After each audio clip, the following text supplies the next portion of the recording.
failed to look outwards. We have always had this protectionist view of keeping people out of Barbados, as opposed to embracing them inward and then taking our great things that we've created, like fast foods or franchises or other things, and blossoming in the wider Caribbean. We instead take an approach and say, don't bring that good idea here.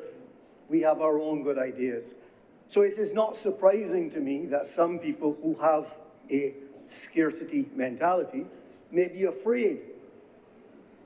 On the other hand, as I say, I see this as a huge opportunity. I wish we had free movement globally, frankly, because I'd like to see the entire world as a market. But this is a start. We can start with these few countries. Personally, I spend a lot of time looking at the opportunities in the wider English-speaking Caribbean, and from there, the broader Caribbean, ultimately Latin America, and maybe even the Americas. So, what is different, though, sir, about this piece of legislation than what we had before? And I'm no expert on it, but from the outside looking in, we had free movement of skilled nationals. We had that. And there were certain tests you had to go through and forms you had to follow and so on, but we could move skilled nationals around the Caribbean.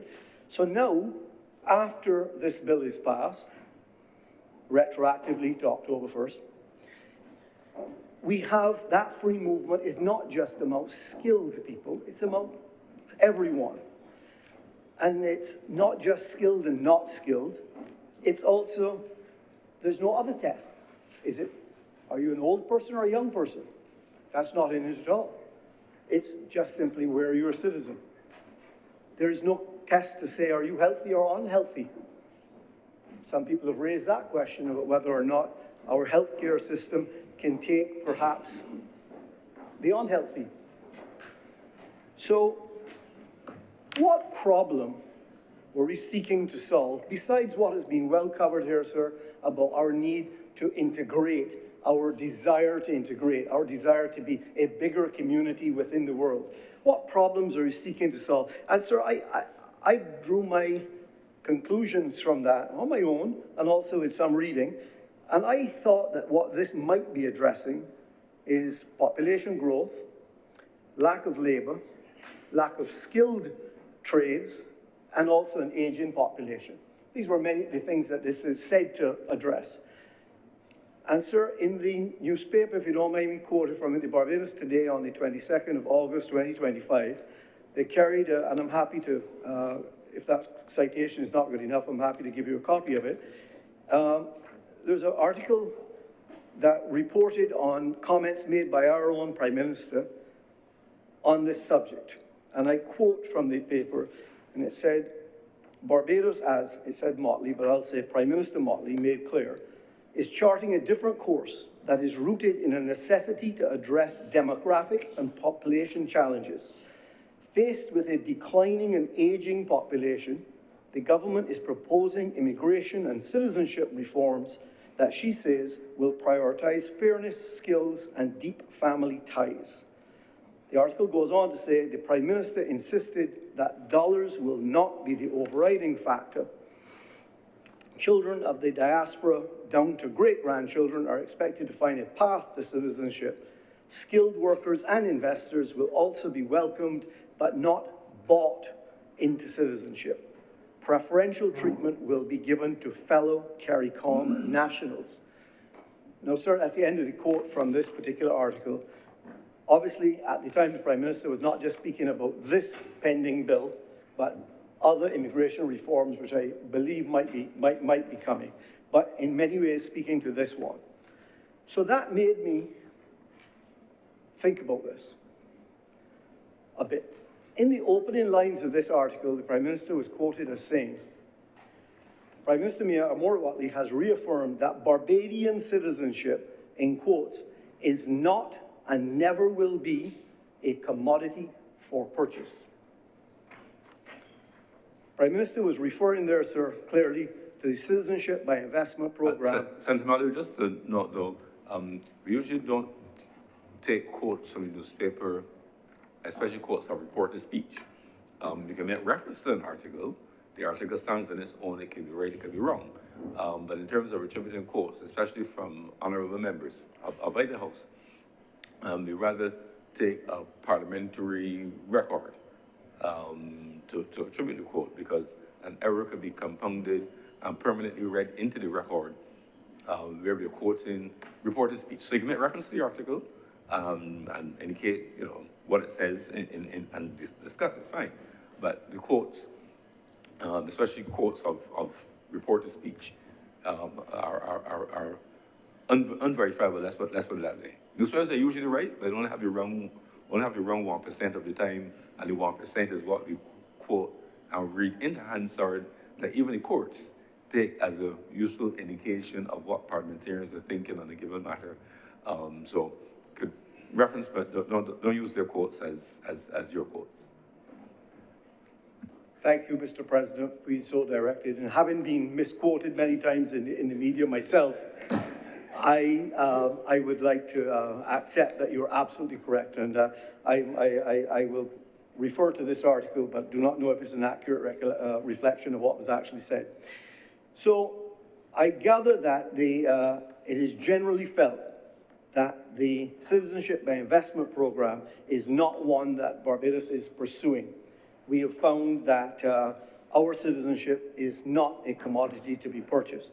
But so that then leads me to look at the 3 countries that are included in this first wave, because that, I guess, is my first point I would like to make on this bill.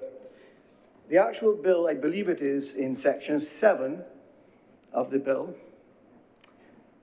the amendment of the schedule, the minister may by order amend the schedule. The schedule today has 3 countries listed in it, sir. St. Kitts, St. Vincent, and Belize. Dominica and Belize. St. Vincent, Dominica, and Belize. Thank you. So, in Dominica, there is a Citizenship by Investment program. Citizenship by Investment program in Dominica, which is now part of our free movement, allows for the purchase of a citizenship in Dominica for a price of $200,000 US. There is absolutely no requirement to ever live there, and you will become a Dominican citizen. By virtue of purchasing that citizenship and never living there, I believe one of the unintended consequences of this bill is now to extend to those persons who have contributed to Dominica the right to live and work in Barbados. So let's just extrapolate that, understand. Dominica decides who gets to be a citizen. They do their own vetting. You can believe it to be robust or not robust, but they do it. Having satisfied their criteria, they receive a fee. In one case of $200,000, if it's a real estate, the investment is a different levels, but minimum $200,000. They've received it. Having done that, they're issued with a passport of Dominica, and now after this bill, they have a right to live and work in Barbados. So that's my second issue. The first issue was the schedule today contains 3 countries. It can be amended under Section 7 by the minister can make an order. My second issue is that the citizenship by investment persons who are citizens are afforded exactly the same privileges as those who were born and raised, etc. there. That's my second point. And a reminder, these are people who never lived there. Now, there are other countries in the CARICOM, which I assume at some point in time we are going to expand to. So let me give you an example, sir, of another country who has a citizenship by investment program and what we might be faced with if that country ever made it onto the schedule, which the minister can add to. That country I'd like to just give you some information on would be St. Kitts. St. Kitts is the country that pioneered this. In fact, they have a citizenship by investment program since 1984. Today, St. Kitts, in its last population survey of 2024, is reported to have a resident population of 46,843 people. That's their resident population.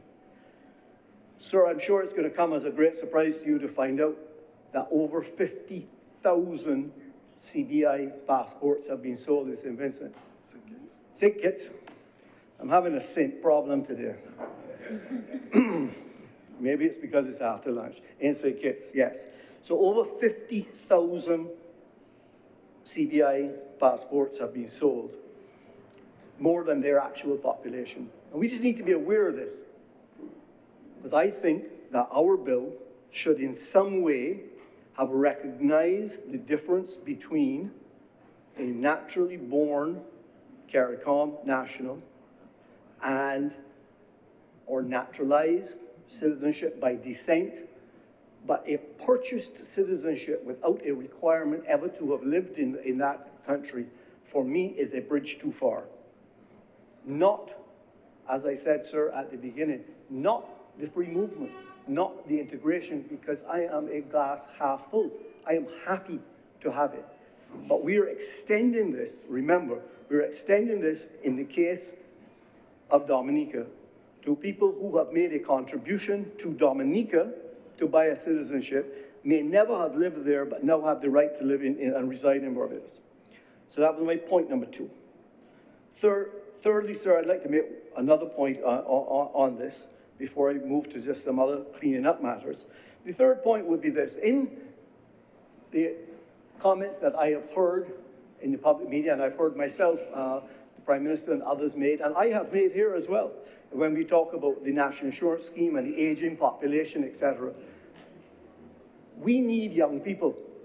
We need young people in Barbados at a rate that we can't procreate at that level. We need the immigration. We need immigration of young people. But there's nothing in this bill that speaks to any age limitations.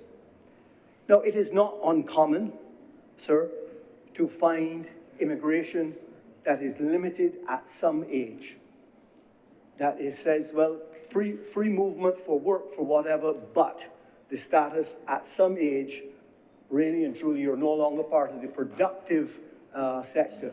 Maybe you're in the retirement sector, but we can't. So we don't want to bring, and let's put this in straightforward terms, we don't want to have a situation where we're going to put more of a burden on the NIS or the healthcare system, etc., without having the commensurate young people that we want in for the skills, etc. So I would have hoped, perhaps, that we would have found, without discriminating, found a way to have this legislation reflect really what we were seeking to achieve, which is we need more young, productive people. And on that point, sir, I will possibly digress, because I didn't really plan to include this, but I've heard too often this argument about businesses hiring people and paying them less than minimum wage or whatever it should be. Sir, in my experience, I have not seen businesses who are able to import labor into Barbados, pay for housing for them, pay for all the things that have to be paid for, and then pay them less than what, in overall, the total cost, pay less than what was already paying. Because the reality is, the skills are just not available. No one is getting someone to fly here from Colombia, China, wherever it might be that I'm hearing that these workers are coming from, housing them, feeding them, providing medical care, whatever it is, and that total doesn't add to more than if you had that labor here in Barbados. I have not seen it, personally. What I can tell you I've experienced is that we have a significant shortage in Barbados of semi-skilled labor, if that's the right word. I'd say to all who can hear me now in Barbados, if you are a mason or a carpenter or a painter, go around to the contractor companies today, you will get a job. I know this because within the world, the businesses that I operate, we are struggling to find a painter. If you can identify a hammer, apparently you're a carpenter. If you can identify a trowel, you're a mason. Right? That's where we're at. And we were at this before, sir. We were at this before when we had, at this point before, when we had a lot of Guyanese people that were working here. But it was covered before how perhaps we dealt with that rightly or wrongly. And today, Guyana is a place of opportunity. We don't have the same number of Guyanese workers available to us. So I embrace this. I'm hopeful that it will give us that. So I do not see these rogue employers who are bringing people on an airline flight, having to find housing in this very expensive housing market to house them and then pay them very little. I just don't see it. So, sir, I've made my 3 points regarding the schedule, which can be modified without coming back or any debate. I would actually hope that if that schedule is going to be modified, if other countries are going to be added to that schedule, that we would have some type of debate about it, recognizing what country that might be and the pros and cons of it. In this case, we have these 3 countries, which we really hadn't debated, but we're dealing with the legislation now. What this allows you to do is to add any others to it. Secondly, I would have hoped that it would have addressed the aging population. This may, in fact, make things worse for us and not better. And I have identified the CBI loophole, which, in fact, what this will now allow you to do, some person, is simply to buy that very cheap CBI in Dominica and then get the benefits of living and working in Barbados. And that was never the intention. That is a loophole that, in my opinion, should be blocked. But, sir, while I have the floor and I have the time today, I want to speak on one related matter, and I will relate it by saying that enforcement of our legislation troubles me. Sir, we spend a lot of time, very valuable time in here, debating in a robust way laws that are passed. It's done in the other place as well, and even before it gets there, lots of people are thinking about this and drafting it and thinking about the implications. And we don't pass these laws willy-nilly without thought. One such law that I was very pleased to see passed in Barbados was mandatory seatbelts. But, sir, less than 2 weeks ago, a young man lost his life on the west coast of this island. Just minutes from saying goodbye to his mum, he stood in the back of a van. That van was involved in an accident, and the young man died, as reported in the newspaper. I wasn't there to see it, but there is no doubt that the young man died. Sir, it troubles me greatly that we don't enforce that regulation. Why did we pass it? Any day today, any day you would like, sir, come with me. Let us go and see the number of open back vans with rows of seating in it, and no one is enforcing the seatbelt legislation. Or, sir, let's go one step further. Let's look at the helmet legislation for the motorcycles. Why aren't we enforcing it? These are well thought out laws that you bring us together, we debate them, we look at them, but then they're not enforced. That young man shouldn't have lost his life. And, sir, on that subject, I should not be driving at 60 to 80 kilometers, whatever the correct speed limit is at the point where I am,